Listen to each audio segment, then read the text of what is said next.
Welcome to the All-In on Tech discussions organized by Smart-EDU Hub.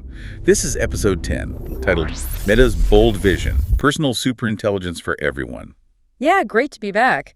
And today we're digging into a really provocative article by Costel and Vrabey. He's basically arguing we're seeing this fundamental pivot from Meta. A pivot away from general automation and towards something they're calling personal superintelligence, or PSI. Exactly. And right off the bat, he makes a distinction that I think is so important. Refuses to call it a tool. Yes. A tool is passive. A hammer doesn't care what you're building. This PSI is defined as a highly capable assistant. So it's embedded in your life. It sees what you see. And it's aligned with your goals, your values. It's proactive. It's not just waiting for a command. Which really lines up with what Mark Zuckerberg was saying back in, July 2025. He mentioned seeing glimpses of AI systems that were starting to improve themselves. That was the catalyst, I think. That was the moment it shifted from let's build a chatbot to something much, much bigger. But for an assistant to really get you, it can't just be software. Right. It needs a body. It needs to be embodied. And that brings us to the hardware.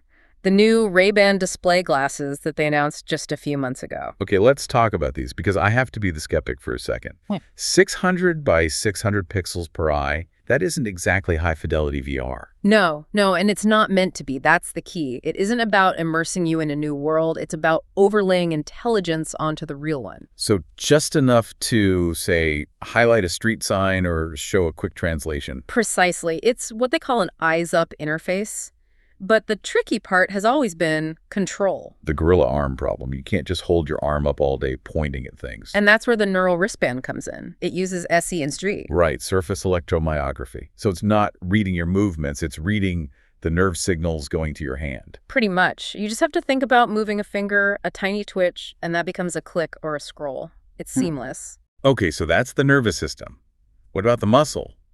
The back end to power this superintelligence. Heavily is an understatement. They've totally reorganized into Meta Superintelligence Labs, with Alexander Wang leading it. And then there's the money.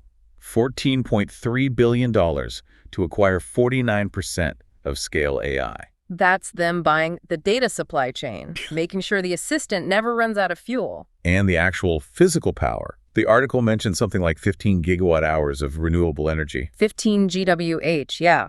They're opening massive new data centers in places like Kansas just to handle the cost of these things being always on. So this brings us to the software. And there's a tension here, isn't there?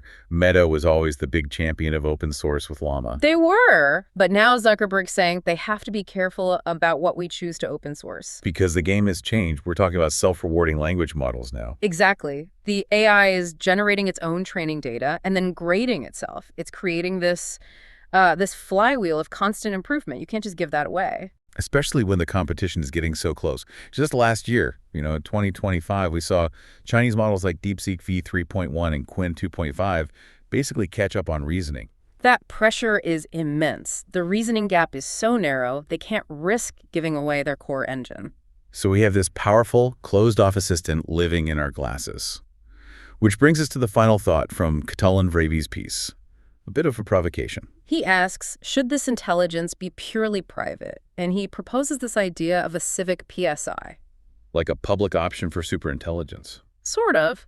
Imagine AI services for health or education that are managed by local data trusts, not just by one corporation. It's a vital question. As these assistants become essential, who really owns and controls them? It's a debate we're going to be having for years. Yeah, and that is definitely a debate for another day. Unfortunately, that is all the time we have for this deep dive. Goodbye, everyone. Make sure to like and subscribe to the Smart-EDU Hub channel to be the first to enjoy new podcasts. And just a reminder, a link to the article is in the podcast description below. Catch you next time.